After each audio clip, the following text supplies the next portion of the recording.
Hello, hello. Welcome to your reading. Let me get my timer started here. And I have hid your last name, so when I put it on YouTube, no one will see it. But one second, where the hell did my timer thing go? Okay. I don't know why it always unshuffles. But anyways, okay, here it is. So reset. Okay. So very, very interesting chart today. I took a look at it before. Oh, we want stopwatch. Okay. Clear, reset. Boom. Okay. So we have Gemini. Okay, let's go over. Let's actually show it. So we're gonna share the screen here. Oh, you know what? I need to pause this. I need to see if this thing I did on my last hold on 1 second.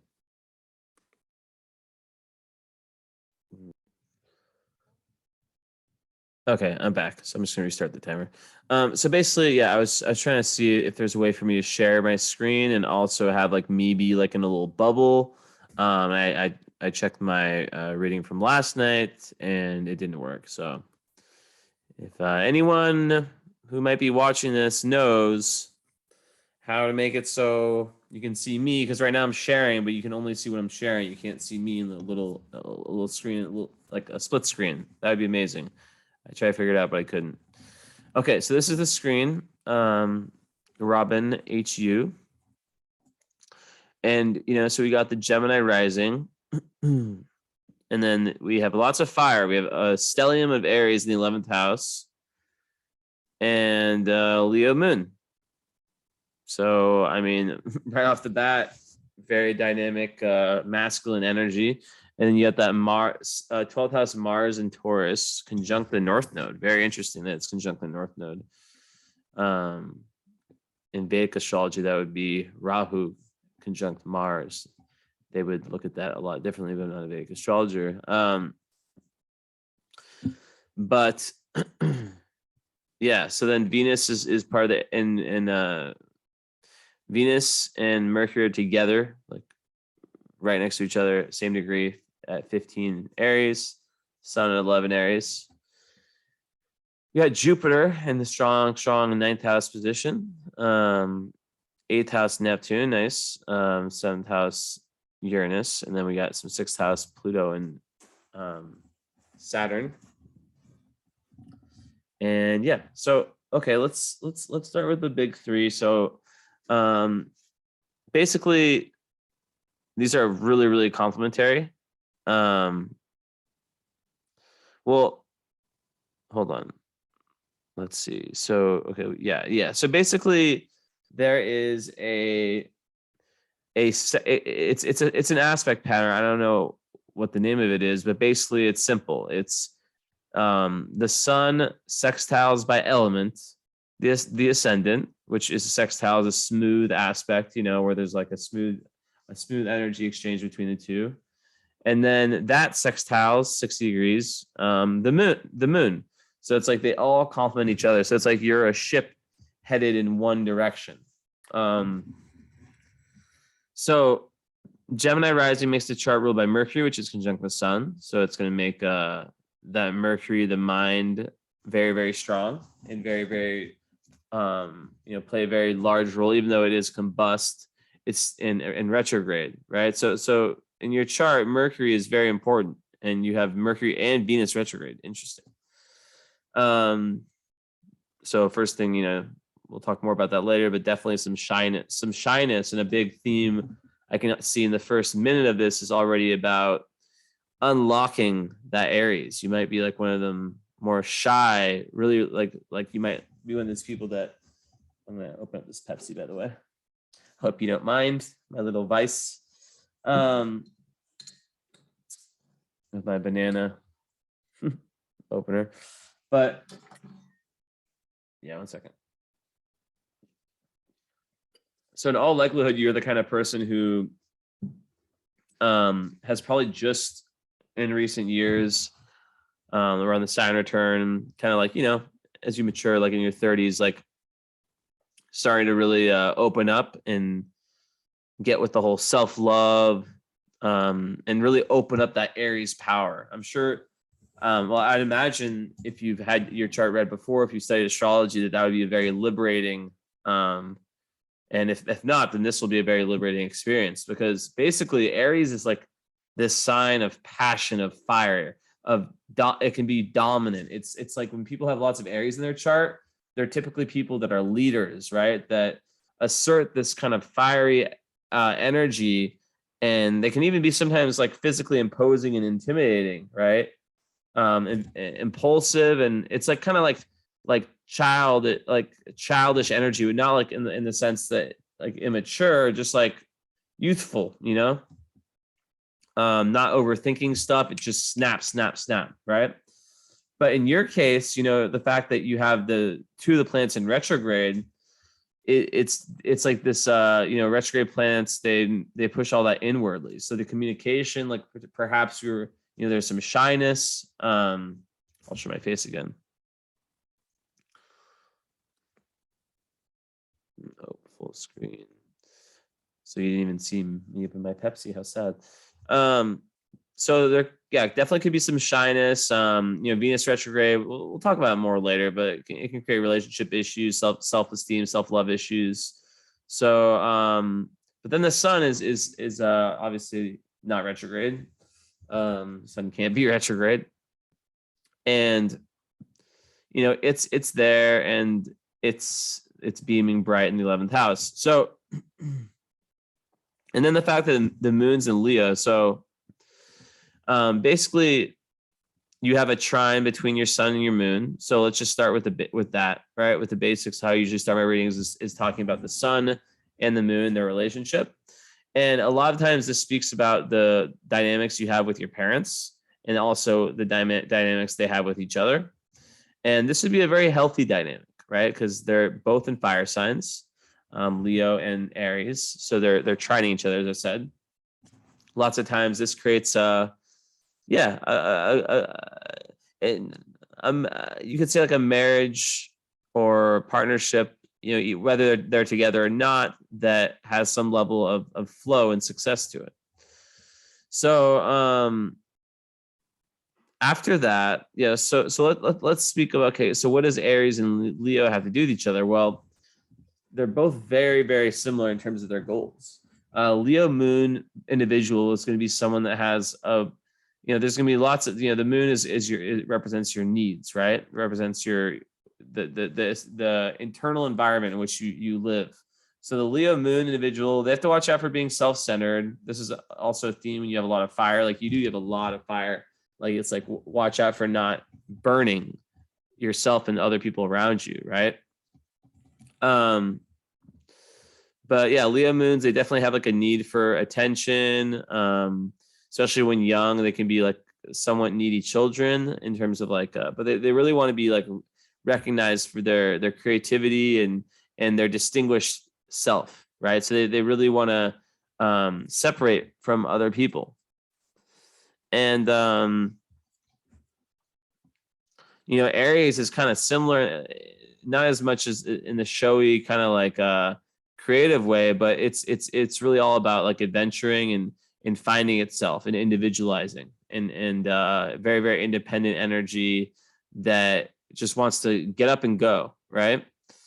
So the fact that your moon's in the third house, that's usually the indicative of someone quite intelligent, someone who's quite versatile minded, quick thinker, able to adapt themselves to different situations.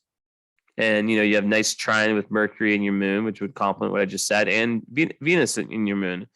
And even Uranus. So Uranus, with that trine, it's creating a grand trine you have with your moon, Uranus, and Venus / Mercury.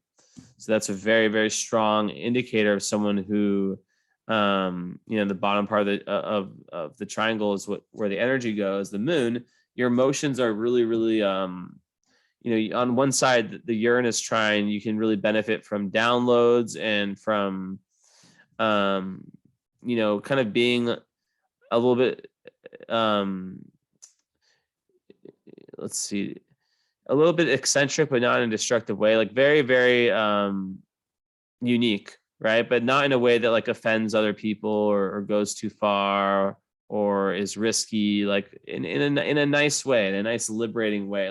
Like you seek to really like liberate yourself emotionally. And it also like affects your mind, the way you communicate, which with that conjunction of Venus, two retrograde planets together, that's pretty crazy. I haven't seen that before. But yeah, they all pump into your moon. So your moon is like really this powerhouse where you're capable of so much like research, of so much, so many different types of communication. You can be the kind of person who, is very multi-talented, very creative. And, when the moon's in Leo, there's that emotional need for that very thing, right? For authentic self-expression. The metaphor being, I'm not the one who like I don't need to have a million views for my poem or painting or song to be valid. I just need to do it for the sake of getting deeper to myself. Okay, I'm gonna attempt today to have my reading be more concise, because I've been doing like 2-hour readings and it's good, but we'll see if I do that. It actually totally depends on the chart. And I've had some really, really complex charts. But yeah, okay. So then also moon square nodes. I've had a lot of those lately. It's interesting. And that typically speaks about having like difficult karma with relation to the mother. Not all the time, though. It could also have something to do with just, emotional issues. We'll have a follow-up session so we can talk about this. So make sure to like take notes and all that. So, because like I won't remember for the follow-up, it's very free form. But with the Leo moon, there can be like issues, not like narcissistic, but like, in this life, with your North Node and Taurus, South Node. And okay, so basically like there can be some kind of carryover from past lives of some of the downside of a Leo moon. My experience, my own mother has a Leo moon, so don't worry, I'm not going to badmouth Leo moons. But my own experience with Leo moons sometimes is that they can be very self-indulgent or very self, like it can they can really like think too much of themselves. And your sun's in the 11th house though, so this is kind of like countering that, right? Because 11th house is about us, about goals and humanitarianism, and like how it's very ambitious. It's about how you can work together with groups of people and achieve lofty goals and aspirations that are bettering society in some type of way. But in order to do that, this is the kind of chart that takes time, right? It takes time to get through these retrograde planets. But before I go there, so basically, like, yeah, sun, to have your sun and moon both in fire signs, it means that there's full steam ahead. But you must watch out for being too fiery. And what I mean by that, even though your moon's fixed fire, which is like Leo is a fixed fire sign, which means that it kind of it's able to like like Aries starts so many things, starts, it never finishes sometimes, right? But Leo has like that follow through power.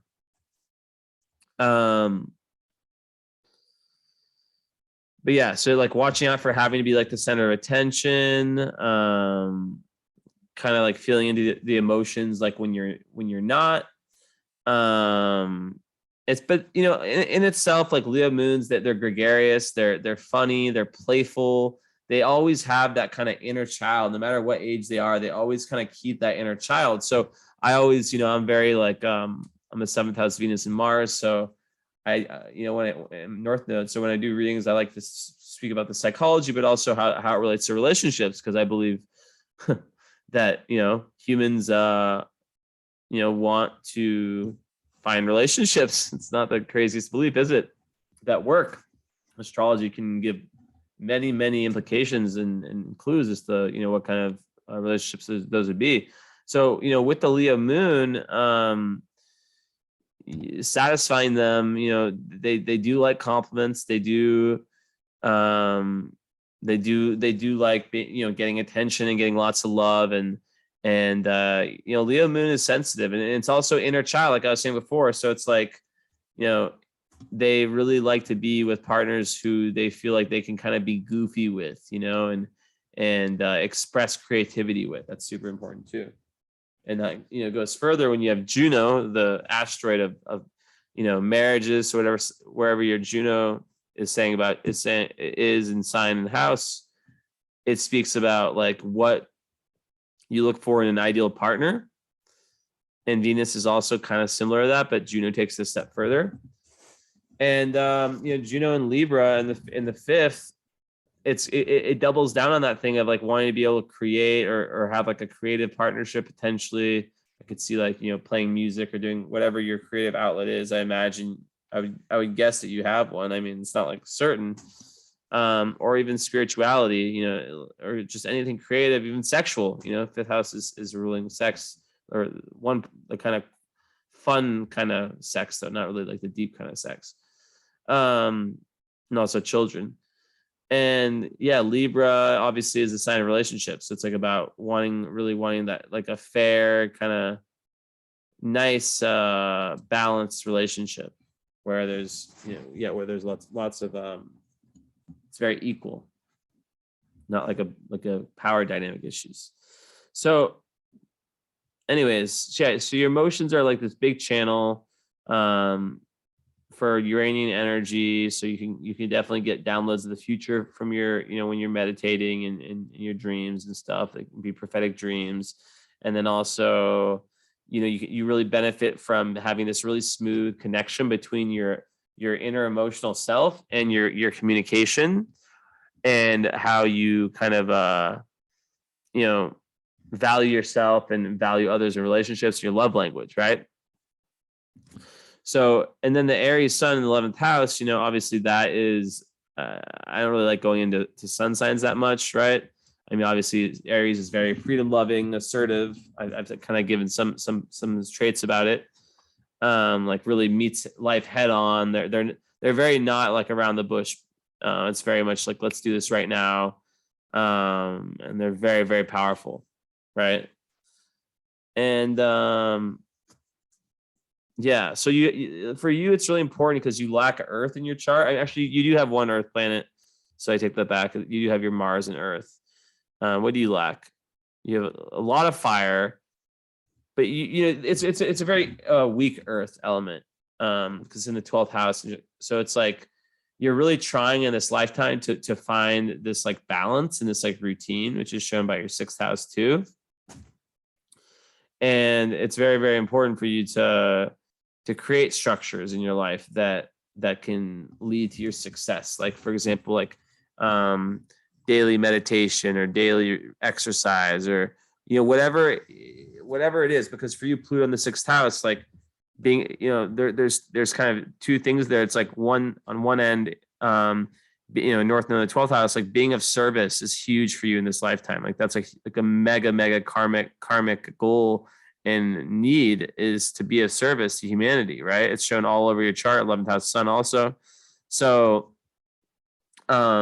but you can only really be of service to humanity when you're of service to yourself, right? So part of that comes from like being very, very organized in terms of your health, your diet, and all these types of things like that. But there can definitely be some kind of self-sabotaging with your Mars in the 12th house, like in relation to and is it making any aspects to the North Node?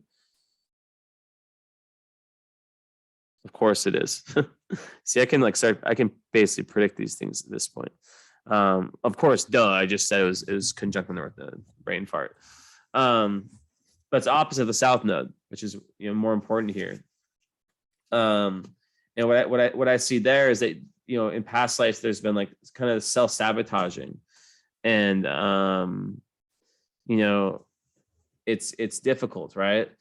Also there can be this like tendency in past lives to sort of I guess cling to power structures, and instead of like if it's like powerful people or even ways of thinking. Like it can be so many different things, right? And yeah, there can be like a reliance on those instead of going within yourself. With Taurus, North Node asks you to go within yourself, and I always give the metaphor of meditation, but it can take so many different forms, and really be self-reliant and not need to rely on other people in past lives or in this life, right? And also, like, in the 12th house, North Node it's like very much a quest, to really feel like deeper spirituality, like you're a part of the greater whole. And the best way to do that is through service to humanity, selfless service. Yeah. So, and also it's about like karmically overcoming the distrust of change. And of course, developing creative outlets. Because like when you have so much fire, you can like hit out at loved ones or at people close to you. So it's like having like exercising, for example, like sweating it out for people that have that much fire. And one thing I've realized about people that have like a lot of fire sometimes is that there's so much fire. I've seen a lot of people with like charts like yours who like rely on like marijuana to calm them down instead of like meditate. And then eventually some of them find meditation, spirituality. A girl I used to date briefly, she had a similar chart, actually very similar, but more fire than you. And she was also Aries sun, Aries ascendant, Leo moon. And yeah, before she had her like spiritual awakening, if you could call it that, she was just like smoking nonstop because she just had like lots of like impulsive kind of like fiery energy. And when you were around her, you felt drained by her energy because it was just so intense. And she just really didn't have much chill. So it's like, where can you find that chill, And I haven't said this yet. Like I say in all my readings, you may have found this already. So what I'm saying to you, I'm reading your chart the same way I would read it if you were 1 year old, or if you're 80, or if you're like, it doesn't matter. I'm just reading it. I haven't looked at one photo of you. I know nothing about you. And I do this on purpose. And then the follow-up session is where we take your life experience and kind of put it together with what I'm saying. That's why it's important to take notes. So besides that, because in past lives, so this is what I think I'm getting at with the square to the nodes is maybe like your emotion. You could there can be like emotional fiery tantrums in past lives, and that's the tendency that you're trying to avoid because they may have plagued you in past lives. And yeah, you can kind of have like past life wounds. It's kind of like in the same house as Pluto and Saturn, but far enough away. Feeling like past life wounds of being like cheated, like psychological wounds, right? So it's like in this life, or maybe like misled or something. So is it retrograde your Jupiter? No. So in this life, it's all about like trusting the process of change. And just going with the flow. That's like the North Node in 12th house. And, it's connected to Mars, which we'll talk about a little later. That's just kind of like asking you to like, it's basically saying that like you might be your own worst enemy when it comes to your actions at sometimes. But when you start to like move your life into a life of service, into a life of not to say that you quit your job that's earning your life and do like work for a nonprofit. No, it's just like having that in the back of your head because it's very important in your chart and in your karma, and knowing, like figure out like little ways you can help, right? If you want to, ask come from the heart. So yeah, like the Mars there is asking you to really take this like deep internal spiritual journey, and that's like the higher energy of 12th house Mars and Taurus. Trust the process, go deep within, and find that stability from within. Meditation, yoga, stuff like that could be massive. Scratchy head. So Gemini rising,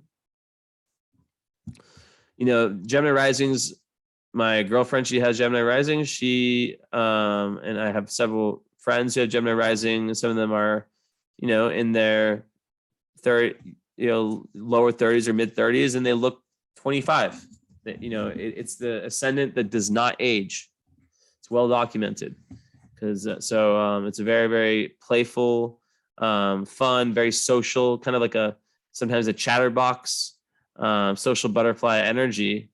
And it's like it makes you really want to, like, really, really curious about the world around you, and that's kind of how you navigate life. So it really plays well with the Aries sun and the moon in Leo, right? It really plays well with those two. Besides, that for like back to Leo moon, like emotional need, it gives you lots of passion. Like, you're very, very passionate. So like when you feel a passion to start something, you have this ability. Like some people, like who have like lots of earth, they might like okay, my brother's a perfect example. Sorry that I use him for so many examples, but it's just like, someone I know. Like my brother, it has a lot of earth and water, right? Which is like the opposite of you.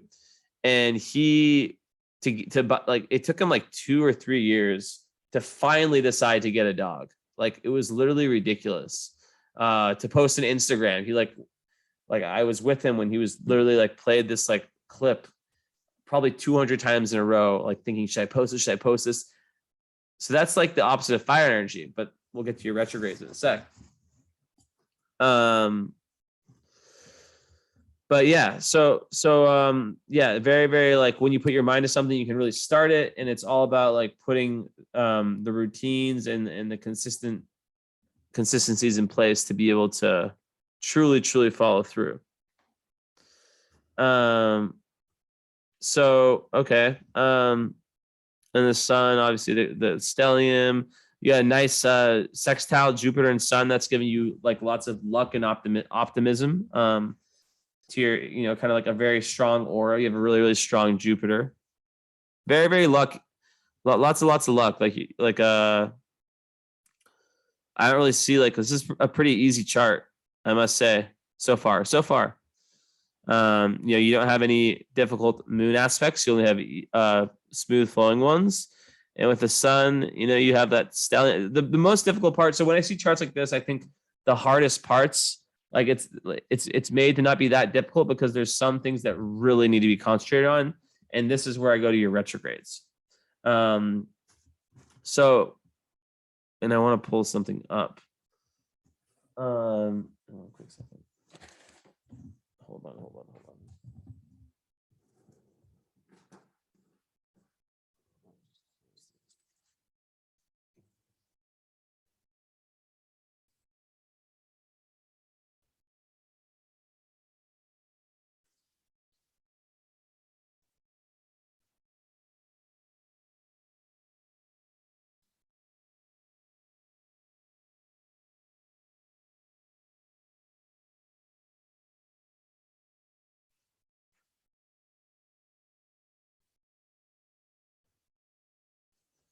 Okay. Thank you for that. So interesting stuff. So with the retrogrades, so when you have Mercury retrograde, even though it's in the fiery, like, I don't think before I talk, I just say what I say, Aries, what it does is it pushes that energy within. So the fact that you have your stellium in the 11th house, even though you don't have any Aquarius in your chart, besides, actually you have Jupiter. Wow. You're going to feel like a very Aquarian person, right? Because you have, like, that's the house of Aquarius, which is like, you're going to feel like a very, like, humanitarian, future oriented person, right? Who's very, like, keen on friends, like very, very social, especially since you have Gemini, like you have lots of Gemini is a huge sign for you because you have your third house moon and Gemini rising, right? So even though you don't have planets in Gemini, but you have your ascendant, never mind, in Chiron. Okay, but this is where it gets interesting. So I sense a deep wound around communication, around thinking. So I get this from Chiron and Gemini and Mercury retrograde natally. So perhaps it's from the past lives.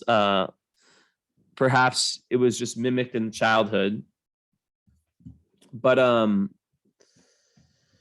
something probably made you feel like, maybe, when you have an Aries Mars, like maybe or Aries Mercury, maybe it's like there's such a free flow of communication when you're younger that people were like jealous or something like that. And they created this wound, perhaps, right?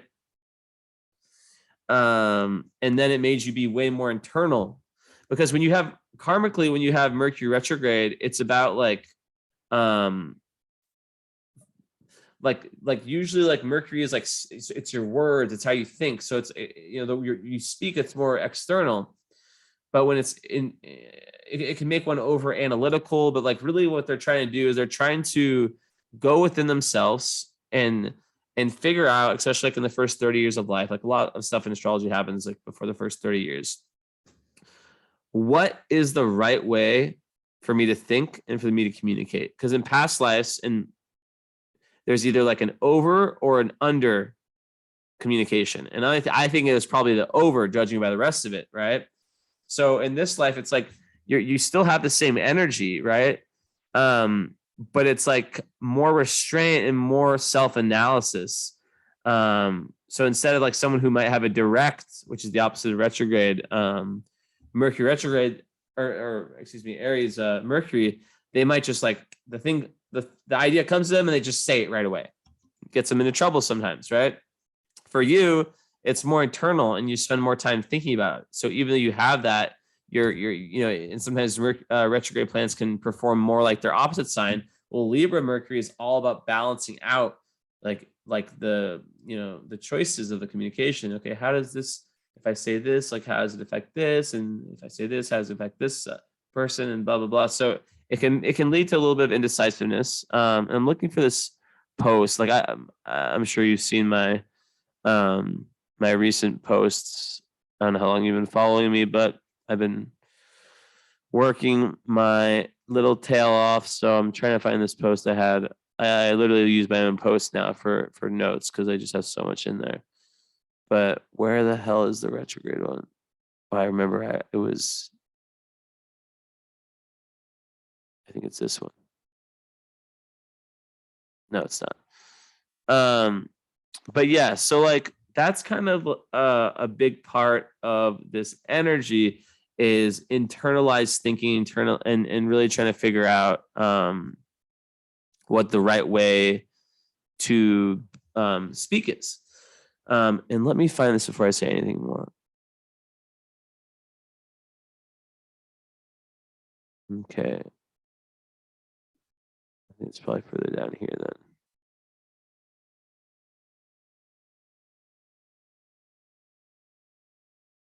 Okay. I think it's this. Nope, it's not. Yes, I found it. Okay. So, okay, covered that.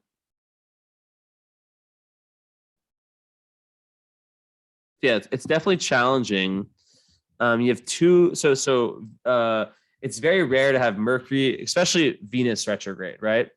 It's far more common to have like Uranus, Pluto, those outer Neptune, all the outer planets, Saturn retrograde, because they're retrograde like a lot of them like 40% of the time, 40 or 50% of the time, some of them depending.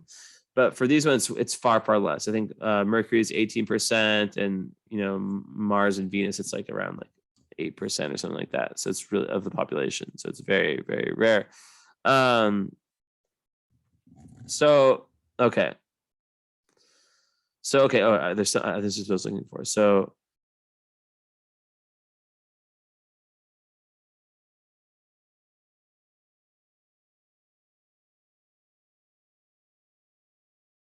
it's part of a stellium, right? So it makes it even more prominent. And it's conjunct the sun. So it's a very having one of these planets retrograde in your natal chart is one of the biggest challenges you have to deal with. Having that planet prominent makes it worse. How do you know it's prominent? And you have like a bunch of the indicators. So you may feel that the planet absolutely dominates your personality or life, and most of your life struggles may be attributed to that planet, which I told you, like a lot of your other chart is very smooth flowing.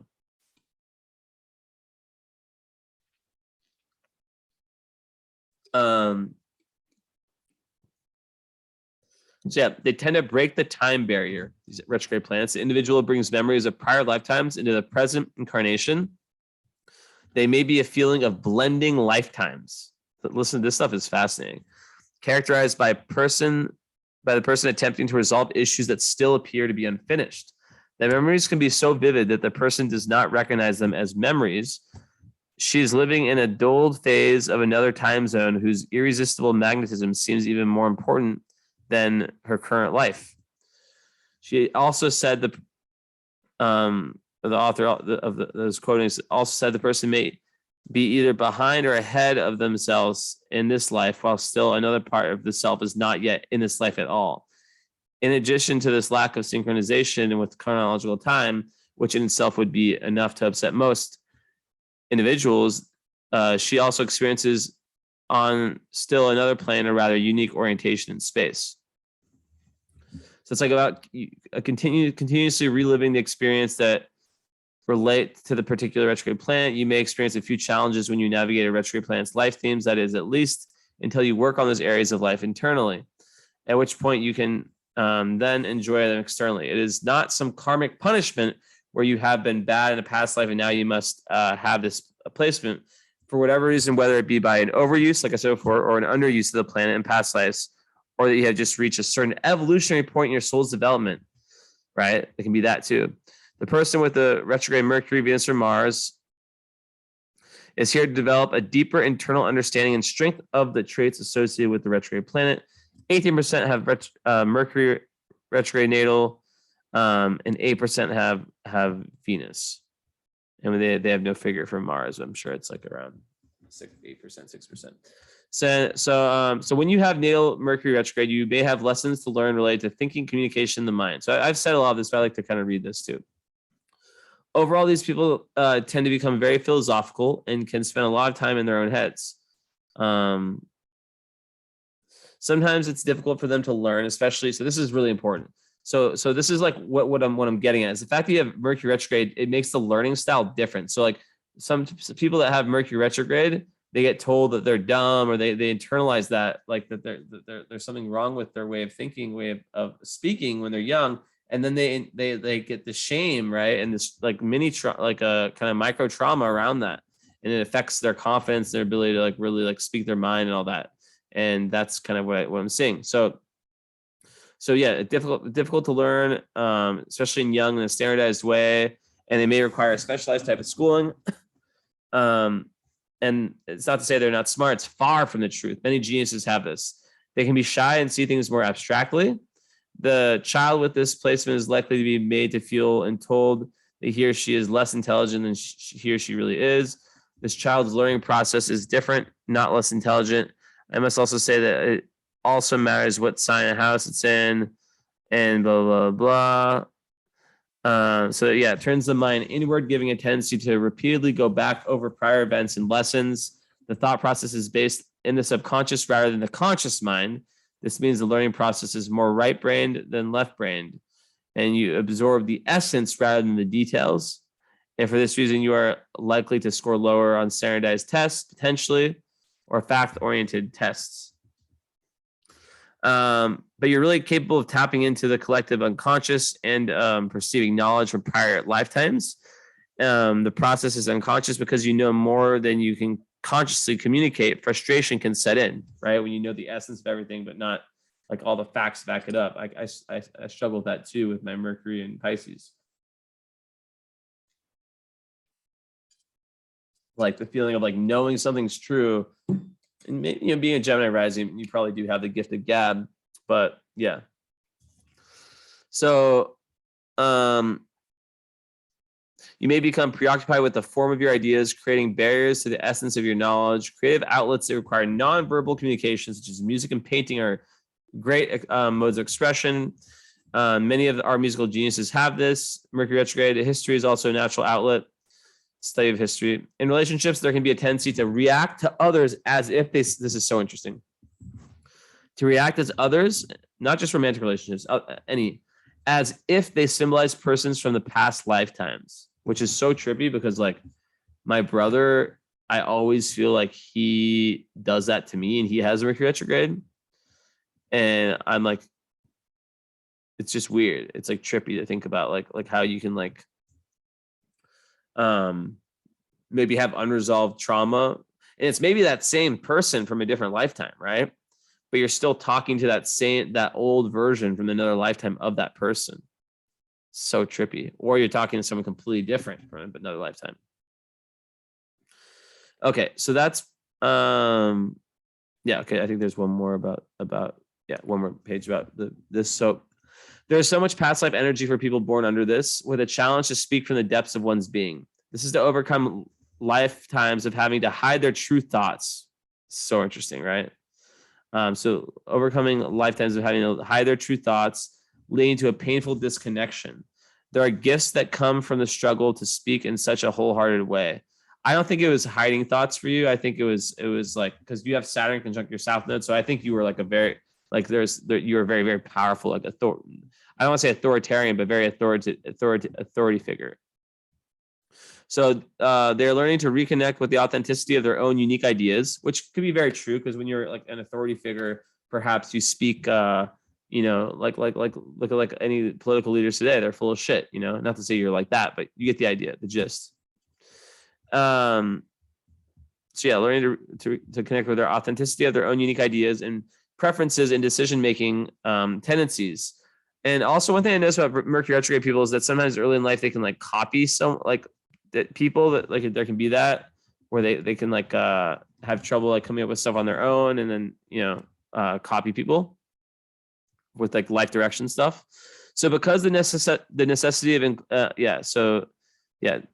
of the necessity of including their emotional component when making decisions, many times these people have exceptional artistic talents. The collage effect of Mercury retrograde makes it hard to see how things will play out. They may see the end before the middle. So interesting. Or a vision of what's to come. But if this resonates, they try working with rather than against this Mercury retrograde. Instead of swimming against the tide, look for mediums where this kind of perception is valued and even rewarded. And how this behaves depends on the element and house it's in.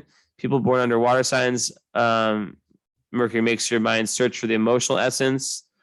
Yours is in fire. And as with this retrograde cycle, the processes of the mind are different and may take longer. You may swim in different channels of the mind. Sometimes it feels like you're speaking another language, and it can make you feel misunderstood. This is the big one, misunderstood, until you learn to translate what you perceive into language others can understand. So interesting. So I'm not going to go straight into the Venus retrograde, but you do have a really nice trine from Uranus. Uranus is trining like nearly all of your personal planets. Sun, Moon, Mercury, Venus. The only one that's not trining is Mars, which basically is saying that you're getting this like injection of ingenious energy into nearly like all parts of your personality. I guess it doesn't hit your. Oh wait, it opposes your ascendant, so it aspects your ascendant too. Very interesting. Which I wouldn't think is necessarily a bad thing. But the thing is that this Uranus energy, you find it in partners. So you look for really, really like exceptionally talented, like very like partners who are very philosophical, but also who have the inner child thing, but who really, really kind of have this genius, kind of eccentric, like different way of thinking, and infuse you with that, or maybe not even thinking, just different way of being. Like they're very individualistic, very their own, like their own person. So okay. So yeah, so that's kind of what's going on with Mercury conjunct Venus. That's going to make it so the way you communicate is sweetened. There's not going to be like when you talk, there's like a real like sweetness, and maybe you have a good voice too for singing or something like that. So very few aspects. And then Venus, of course, is also there. It's retrograde as well. So we'll talk about that. And these are all in the 11th house. So groups of people, like you are someone who's very group oriented, very humanity oriented, and collective oriented, like oriented towards the grand collective. And with Mercury retrograde in that 11th house, it just makes communication with friends super important. You'll really want to share your thoughts and ideas. By the way, there's a private group that you would be perfect for, like absolutely perfect. I keep it kind of under wraps because I've had some bad experiences in the past with letting people in when I advertised it. But message me privately about it. Remind me that I sent you an invite. It's no cost. It's like an optional donation type deal. And it's a private group, and just trust me, message me about it, because this 11th house is like made for that, right? And Mercury in Aries, it makes you a very independent thinker, where you like to think of new ideas. You can have really great flashes of intuition, which the definitely is a big part of what's going on in your chart and just in general with you.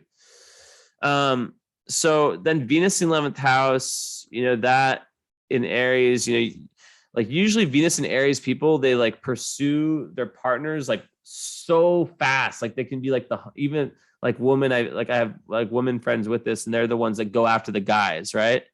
But then when they get in relationships, they strive for freedom and independence, right? And they like to be the initiators. And they can be quite aggressive in that way. And when it comes to money, they can be spendthrifts, but you have it in retrograde. So it pushes a lot of that back. In the 11th house, that's just really, really good for like attracting friends. Really like not luck, but it just makes you very popular and well seen within groups of people.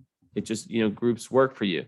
And you may take on like a peacemaking role within friend groups or organizations, associations. And it gives you like a very cheerful energy, because your sun there it means that like you're like, when I see people with this and they're like my astrology clients, I always think that they're a part of this, like this new world that's going to emerge, like from the ruins of whatever the fuck's happening now.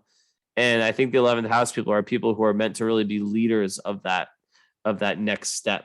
So it's so important for them to heal. Like I'm talking like eco villages and different groups and I don't even know. So it's like a lot of 11th house stuff. Also, it's later in life. It's like goals that slowly and surely build up, and they like really like towards the end of the life, they really show their fruits. Okay, so now let's talk about the Venus retrograde. This one's a lot shorter. It's only like one page of reading. So, but basically, I mean, I already know all about it, but I just like basically, okay, I'll talk about it first, and I'll read it. So basically, Venus is about self-love. So when it's retrograde, it can make one like it can make it difficult to find that, even though like, there is the sun in Aries is just usually very, very good for self-esteem. Leo moon can be a little bit insecure also, because there can be such a big need for attention, but there can be like an obsession, right? So it can make romantic relationships like quite difficult.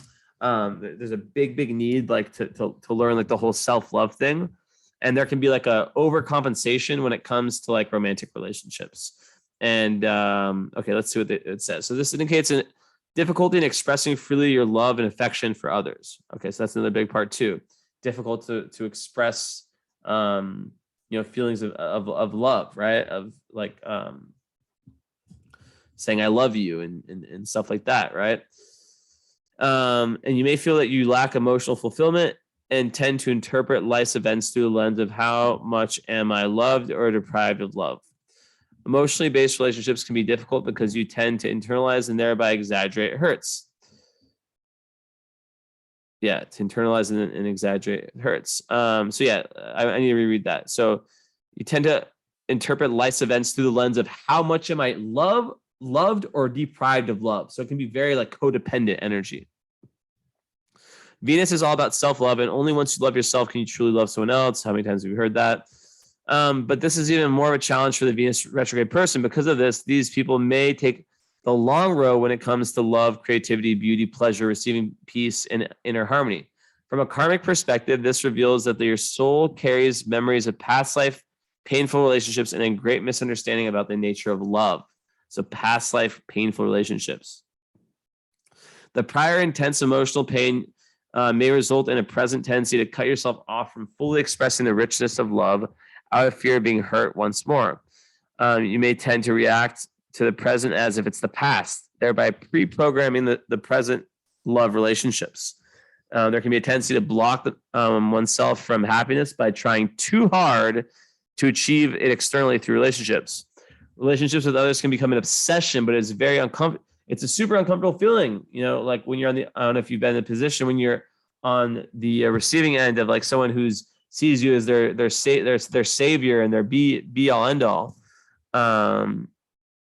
So a lot of inner work is needed, but eventually once a karmic lesson is learned, they can have long and successful relationships.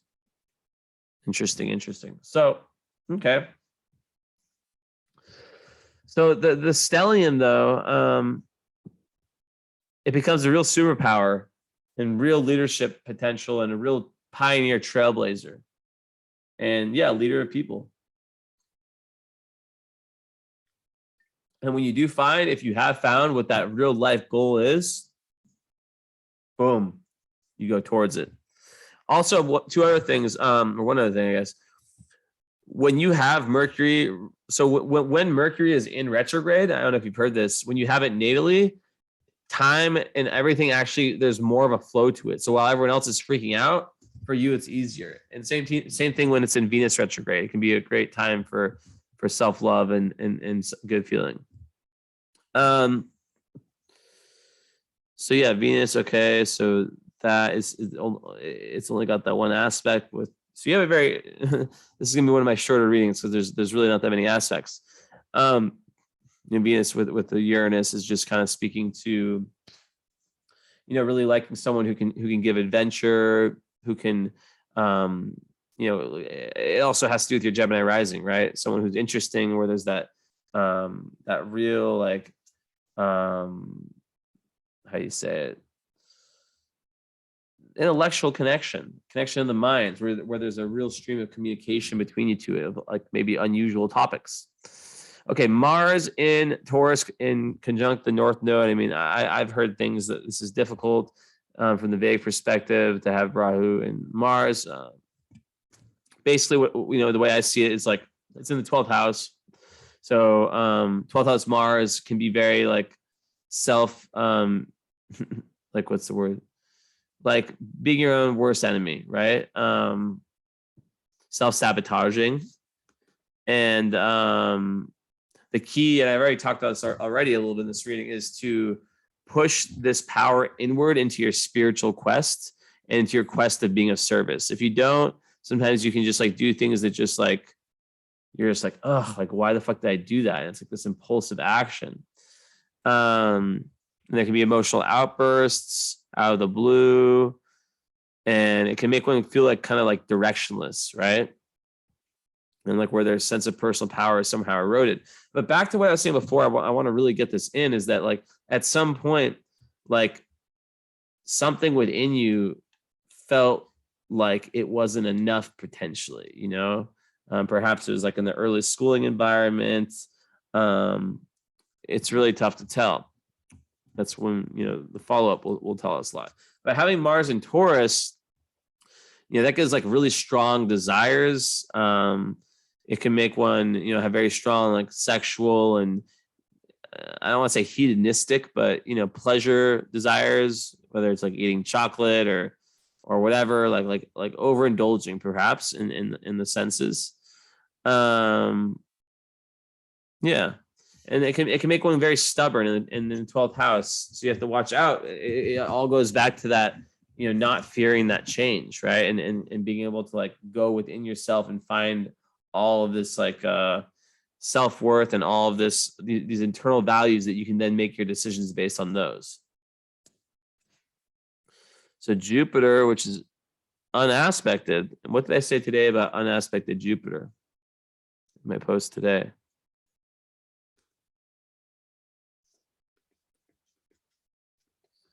So basically, yeah, it's an aspect of Jupiter, a dominant higher mind. You have a really strong Jupiter. An aspect of Jupiter suggests emphasis on philosophy, education, and international or spiritual dimension. This tends to suggest a mind hungry for higher learning. So it's, like you're just like you're just like, it's like woof, in terms of your higher learning and this search for truth and for Aquarian, because it's in Aquarius. So for Aquarian information, right? The futurism, truth, technology, anything related to kind of like humanity, right? It's very like humanity. It's just super humanitarian. So, someone who really beats the beat of their own drum, someone who's like a seeker of the new and inspirational, always looking for what's next, and also like really, really like racially inclusive values. Very, like kind of liberal in that sense. But in the ninth house, it's one sec. Bring me the ball here, Felix. So in the ninth house, that's in the best place you can possibly have Jupiter. And you have to watch out. Okay, so I gave the warning before. There can be like, watching out for like over expansiveness. With the fire too. I said like, I don't like using the word narcissism, but like, like over kind of like there can be arrogance with all this, but it's not necessarily that. But you gotta watch out for it. If Black Moon Lilith in Aries, there's also another thing you gotta watch out for is bullying, right? Is bullying and is kind of like always I'm right, and just making it so like people are just like afraid to have to have like discussions with you because they're afraid of confrontations. That's kind of like the lower energy of Aries in my view. And let me open one thing up.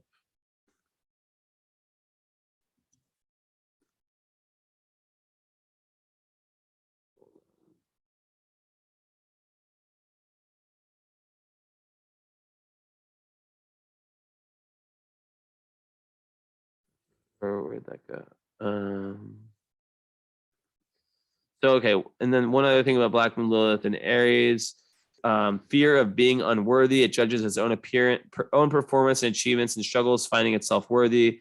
Lack of self-esteem that stems from the idea that it needs to achieve so much more than others to finally be worthy of happiness and worthy of love. This may make you miss lots of opportunities because deep down you don't believe you deserve it. Convince yourself that no one is better than you. No one needs to achieve anything in order to feel loved or happy. But Black Moon Lilith is not an actual planet. It's just like a potential. It's like what can happen when you're like in your lowest energy. So like when you're like, in the bullying thing, or like kind of just, being like domineering in some type of way.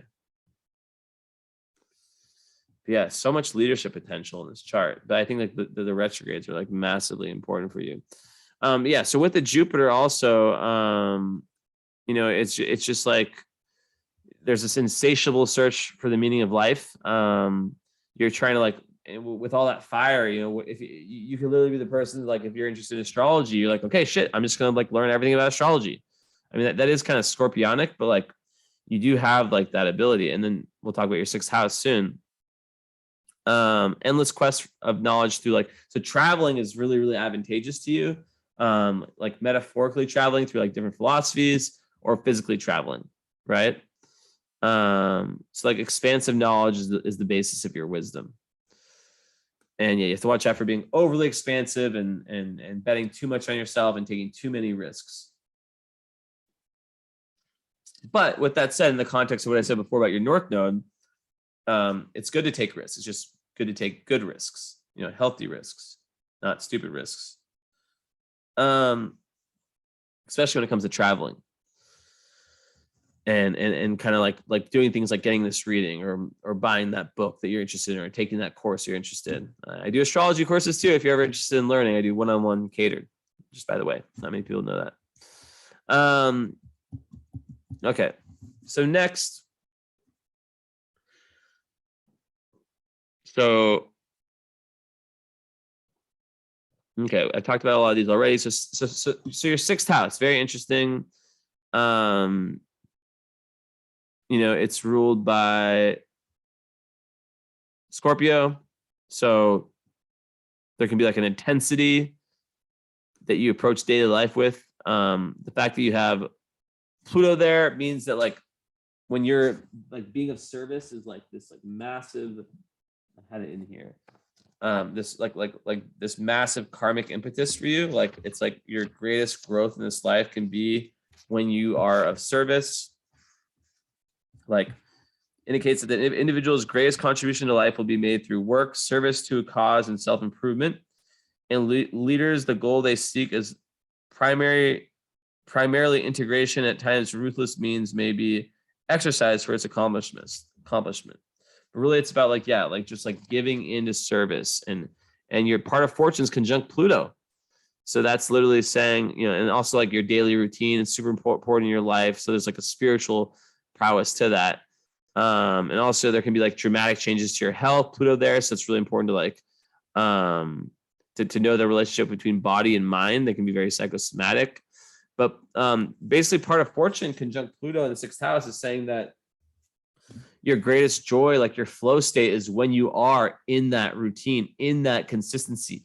You found that balance, right? When I think of earth balance, I think of like your north node, obviously in the earth sign. It's like learning to, even though it's not an energy you really have, to be more balanced, to be more like this, like be able to kind of show up day after day and be the same person, right? And in Scorpio, it's talking about how for you, there's this great joy and this great positive energy that comes when you're transforming yourself, when you're going through like the snake shedding the skin that I talked to some of my clients about, right? The death, rebirth, transformation, which you have Neptune in that house. So, okay. So then after that, the vertex, the Scorpio. So that means like, in relationships, you're going to appear to be, quite intense, but also it's like, once again, another thing that's saying your doorway to higher awareness is through being of service and through this whole like routine, like, health routine, all that Virgo stuff, maybe even animals, like having like fur babies, dogs, cats, whatever it is, can be really awesome. And, South Node conjunct Saturn, like I said before, can be someone who, was quite authoritative in a past life. Technically it's like was either like someone was being very authoritative on them or they're being very authoritative. But with the rest of your chart, I take it as like being kind of like in with the fact that South Node in Scorpio, which is a very powerful sign, you're very powerful, very responsible too. So you have this like ability, right, to take that responsibility and like that power basically, and use it to get to your north node, which is finding that from within and not relying on like too much on external sources.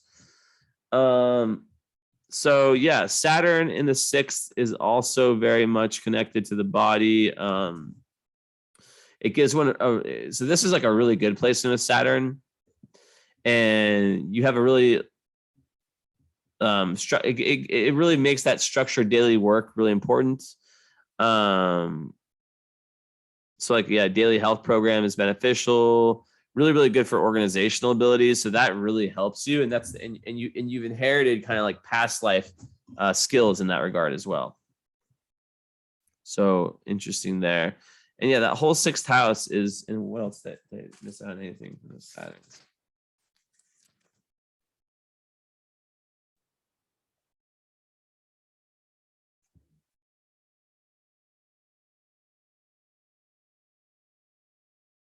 It also says, so if there is devotion, this devotion may turn into dogmatism and fanaticism or into a very exaggerated form of personal worship. If there is pain and illness, these may be long lasting and they tend to weigh heavily upon the consciousness. On the other hand, such a natal configuration, by stressing the need for self reorientation and for discipline, makes it possible for the native to achieve real significance by becoming an example of the will to grow in every human soul. Yeah. So detailed work, routine activity. Okay. So yeah, like I was saying before. So, okay. So then you have Uranus in the 7th house. So your 7th house, like I already talked about that, it's ruled by Sagittarius. So you're going to look for like a very enthusiastic, fun loving partner, maybe like someone from like a foreign culture. And you want to have like intimate relationships, feel like adventurous, like traveling, all that stuff, and you really need freedom within your personal relationships, and you really want to explore the world through them. And then the fact that you have Uranus there, it just makes it so you have a need for like unconventional relationships, right? You're not going to like, I hope you don't hear this thing behind me, my water heating. Usually these headphones are supposed to block out the sound. Please let me know in the comments actually of this video if you hear that sound, so I know for the future, but it's supposed to block it out. What I read when I bought them. So freedom within your relationships is super important, and you learn a lot about your own individuality through your relationships, like partnerships more so. 7th house, so it's like mostly like romantic relationships, also like business partnerships, stuff like that.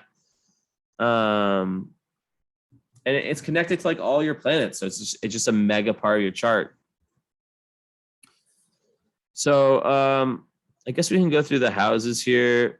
So 1st house, Gemini, I've talked about that, like life met with curiosity. It's just the Gemini rising part of you. But also like you have to be aware of scattering your energies. And then you have Chiron. I talked about that, kind of like pain, healing, about something around like pain with your communication, where you may not trust your own thought processes, or you may, fear communicating with others, which totally comes from like probably the early Mercury retrograde stuff I was talking about, of maybe having a different learning style or something like that. But so it could have made like early schooling painful. It could even be like a communication problem as a child. And it can make one, quite shy and fear using their own voice until they find that healing in that, and then changes everything. And the 1st house, it's like every time you express like yourself like in an authentic way, you might feel some rejection. So it can make one fear the throat chakra, like really expressing their truth, and maybe copying people or something like that, right? And in the end, it can lead to self-exploration and very, very high, potential for being like a healer. So, okay. So then the 2nd house ruled by Cancer. And of course, like your 1st house ruled by Mercury, so it's conjunct the Sun and Venus. So it's a very, very good totem for health, and for just like the overall movement of yourself through this lifetime. Positive movement forward. So then, okay, 2nd house, there's nothing in it. It's ruled by the moon. The moon is in Leo, 3rd house. So, a lot of people with Cancer 2nd house, they like to kind of feel secure and hold on to their money. So I would imagine with your Mercury retrograde, even though it's in Aries, that you'd probably be someone who is quite conservative, probably with money. But it's not for sure. It's an empty house. 3rd house, Leo, that makes one like have like a kind of pizzazz, a good storyteller, enthusiastic communicator, and your moon's there, so you have like an emotional need to be that communicator, to be like the social butterfly that talks to all kinds of people about all kinds of things. It doesn't have to only be like the really deep stuff. And you can also take a lot of pride in your siblings if you have any.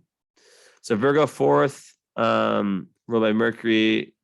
So once again, the early home environment and your current home environment can be one where there's like lots of information exchanged. And you also would like your home to be neat and tidy, and you can maybe be critical within your own family structure. So 5th house Libra, that's just very artistic. You like fair play and lots of like creative talents. I talked about the Scorpio 6th house.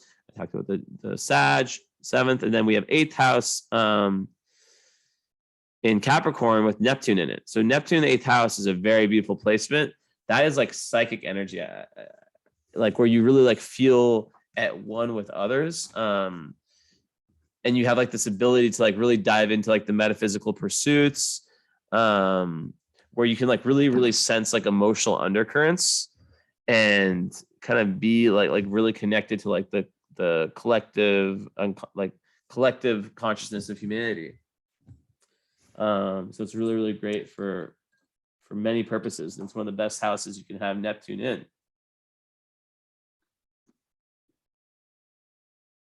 And one thing with Neptune in the 8th house though is you got to watch out for like 8th house also rules other people's resources. So you have to watch out for like who you trust, like with your money and anything like legal stuff like that. You can be screwed over. Also, like don't trust like any like theory you read. But yeah, it gives like a huge talent in the occult where the gates of the consciousness are like wide open. Most people are scared of it. Neptune acts as like a sponge. So yeah. And this, a great thing about this is that, or excuse me, I thought wrong. So yeah, there can be delusions and fantasies, and yeah, it can give difficulty, like I was saying before, in seeing what's true and what's in the imagination. But yeah, strong receptor of spiritual currents, which is a double-edged knife, and for obvious reasons, the negative, positive one being what it is: high levels of spirituality, unconditional love, and especially through relationships. And the negative is like a deception, self-deception. And yeah, for loans and debts, it can create problems. So watch out for that. Unfortunate for inheritances. You have to watch out for like lawyers. Just overall, watch out for lawyers. And yeah, just like the thing about believing any strange theory you might read.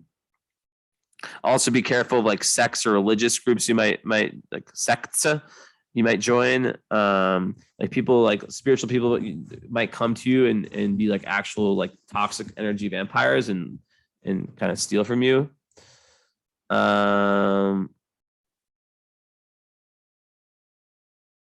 Sometimes people like this, they like to be like a masochist, like where they take pleasure from being used. It's an interesting one. And there's not really any difficult aspects. So also one thing with Neptune here is watch out not to poison yourself by mistake. So alcohol and drugs fall in that category. You might have habits that are hidden from the outer world. And yeah, you have to try to armor yourself from the outside influences. Like it makes you a sponge, even though you don't have like water in your chart. You have to really watch out for like who you let in your environments. Like learn to distinguish the friend from the predator. It's super important. Because yeah, there's kind of these blurred lines between that. All right. So 9th house ruled by Aquarius. You like to kind of have like a very individualistic, your own version of traveling, your own version of like exploring philosophy and stuff like that. Higher education could be an unusual type potentially. And I already talked about Jupiter there, which just gives luck to everything. Luck, expansiveness, positive, optimistic energy when it comes to traveling and all these different things of the 9th house. And then the 10th house with the midheaven in it, ruled by Pisces. This means that like, your career, your dharma, what you're here to really do on a public level is based on serving humanity, which coincidence, how many times have I seen that in your chart? So it'd be really good if your career was something you loved doing, where you're able to also feel this oneness, right? But it's not a must, but you do like to serve humanity through your career. Also, there can be like lots of changes in profession, and Gemini risings can go through lots of different changes as well. It's typical.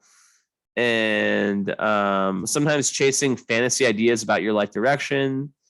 And there can also be a sense of like feeling overwhelmed by your career decision, and also a sense of like sacrificing, like you felt like you had to sacrifice something for your career, but really it's like doing like career, like you're like you're not just career, just like kind of what you're really doing on like a big level, big world level, being on like having a real spiritual meaning to it. So 11th house, talked about it. It's where your stellium is. Talked about each one in there already. 11th house, Aries, you're a leader. You're not the sheep. You are the leader of the group of people. Don't get it twisted, even though those retrograde plants, those were there for a karmic reason, which I just came up with. And that is that they really made you think, because you're going to have a strong role, a big role in your life, I believe, with your chart. And they really made you think, how do I want to be communicating? How do I want to be, with the whole self-love thing? So those are preparing you for a future big role, right? So you have like visions and goals in life, and only those who give you freedom will remain your true friends. So finally, there's the 12th house, which we've covered also everything in. So it's, Taurus, and basically like, yeah, the vehicle to spiritual heights is kind of through the body. And there can be lots of difficulty in remaining grounded. That's why the North Node's there, right? So that's really important. So let's see stars now. So let's see if there's any big stars. The fuck is psyche, astrology?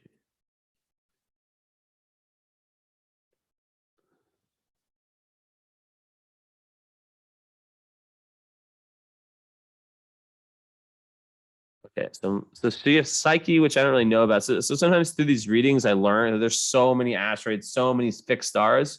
So Psyche's an asteroid, and I'm going to learn about it right now because you have it exactly conjunct your sun.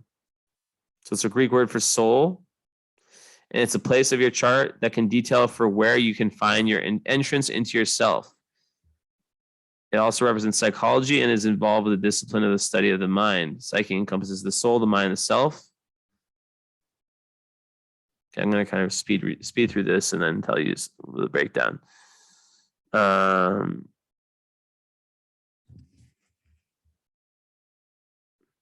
a lot of writing. Holy shit. Okay, here we are.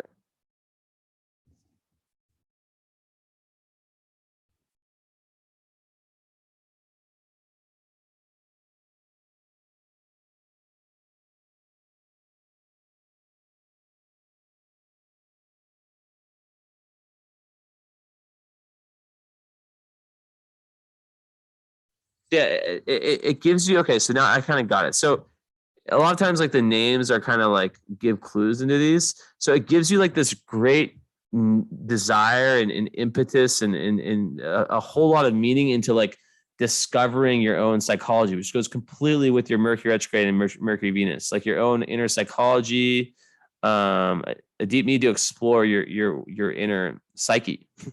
So you might, can be, it's very like potentially good for like a psychologist, right? Psyche conjunct your sun, which you have, means you incorporate your ideas and beliefs about the soul and mind into the very fabric of your being. So interesting. So that's, you see how like we wouldn't have known this about Aries, right? You're such a different Aries.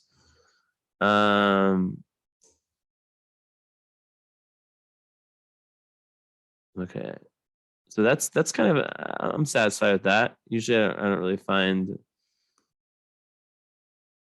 let's see. And it's an Aries first house. My soul is raw, childlike, chasing fireflies later in the summer night, with not even the wild being able to catch me. I don't hide my soul behind 100 layers of bullshit, which is why it has collected some bruises along the way. Okay, a little bit more subjective there, but okay. So that's big. So that one's right. Stick to your sun, same degree. Then, oh shit, I didn't even realize you have Eris. How did I not see that? You have Eris conjunct your Mercury and Venus. So that, my friend, adds this explosive energy. But they're retrograde. So it's like you're Eris is really like this, it's like this very volcanic, it's like the goddess of discord and strife. So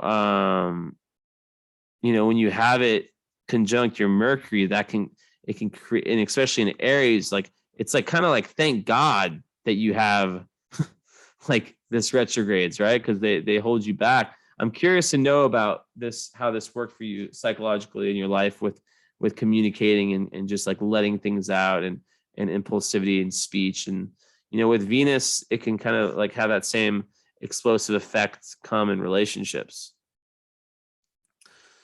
All right. And then, okay. So then, what's this one? 28, 21. So just an orb. I don't know what 5 is. Okay, nothing with the moon.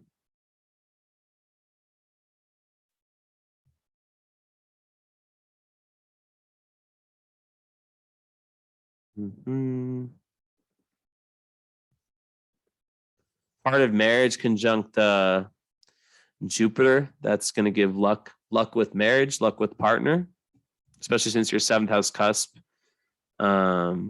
is Sag, and then Jupiter's over there in the 9th house, unaspected, and it's 9th house. So that's really, really good for like luck. And you might, marry someone from a different culture.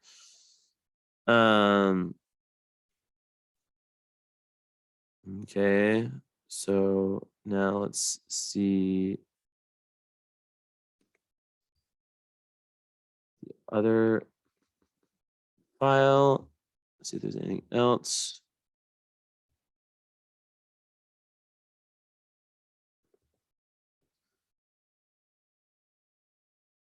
So then, with your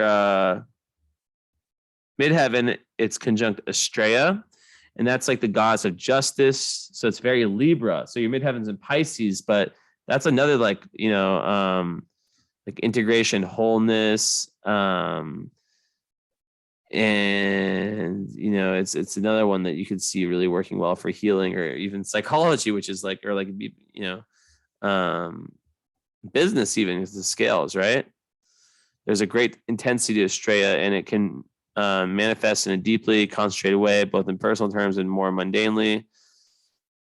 Okay. So it's intense, obsessive. To relate to the realm of the very small material atoms, to the cellular, atomic, and subatomic planes. Okay, so it can be like scientists also.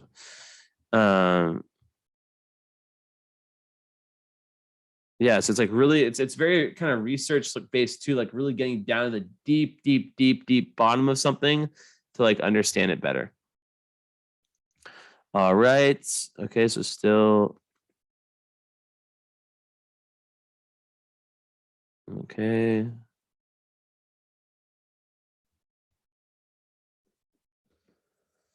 So then this one, nothing on that.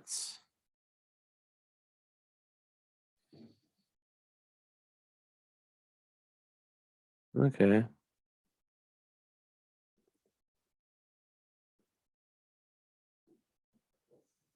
Your sun's like kind of close to Antares, but not, sun has to be way closer for it to really have a big, big effect. And one last time, I'll do these ones.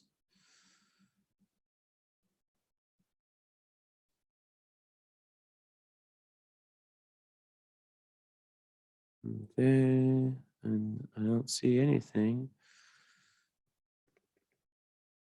So yeah, that's basically it. I hope you enjoyed. I hope this you got a lot out of this. Very, very good reading. Very interesting chart.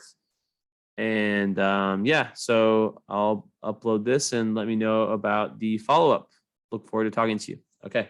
Bye bye. Ciao.